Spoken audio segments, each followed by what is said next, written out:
The biggest fear I have is that his policy making is so incoherent, so unfocused, so unstructured, so wrapped around his own personal political fortunes, that mistakes are being made that will have grave consequences for the national security of the United States. I think it's important that the American people have these facts as they consider what to do in November, and as we look at our history and see Trump for what I hope history will record it to be, an aberration. That was John Bolton this morning talking about President Trump and his time in office, and his book comes out tomorrow. Let's bring in Kayleigh McEnany, White House press secretary. Good morning to you, Kayleigh.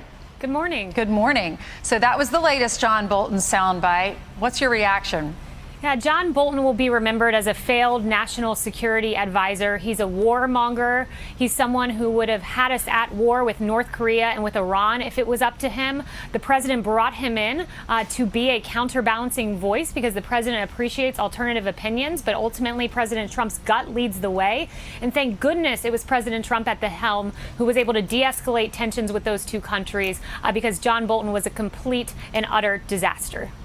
Let's talk a little bit about the Tulsa rally the other night. I know that in anticipation of it, there was some suggestions that up to 1 million people did register for it. And then in the end, I think the official count from the fire department was something like 6,500, something like that.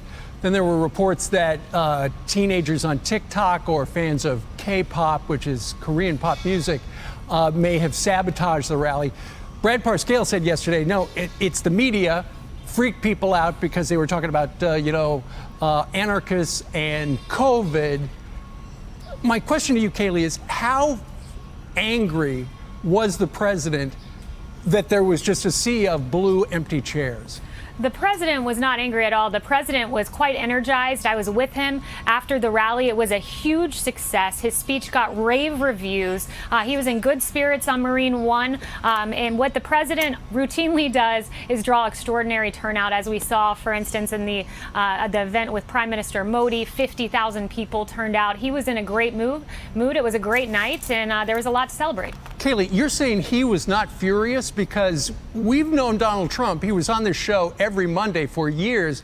That guy who used to be on our show would have been furious that something went haywire.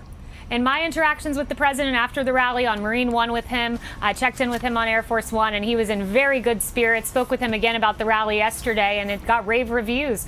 His speech was very good, focusing on all the accomplishments of this administration, and he is he's in his best mood when he gets to speak directly to the American people, because that's what he loves. So, Kayleigh, Bill Barr was on with Maria yesterday morning, and she was asking him about CHOP, that zone that's cop-free out in Seattle. And he said, we're keeping an eye on it. We might have to do something. We can't let it go on indefinitely. Do you think the federal government, have y'all talked about it within the administration, is the president going to step in and intervene? So the president has said he's waiting on a call from the derelict governor, and I'm using that word, calling him derelict, governor of Washington, who is failing at his job to secure his state. Governors and mayors have the police power. It is up to them to secure their streets. And what we have seen so far is absolutely inexcusable inaction from the governor there. An individual died in CHOP, this autonomous zone, this lawless area of the city of Seattle. Another individual was shot. This is what happens when police are not around, when they have to withdraw from an area, and when radical leftist anarchists take over. It is inexcusable, and it is time for the governor to act. Well, Kayleigh, this gives the president a campaign issue. You know, he can go out and say, look, there are people in this country who want to defund the police department or dismantle the police department, or you look at Seattle and it's like, is that really what you want? Or do you want what I stand for, which is what the president would say is law and order?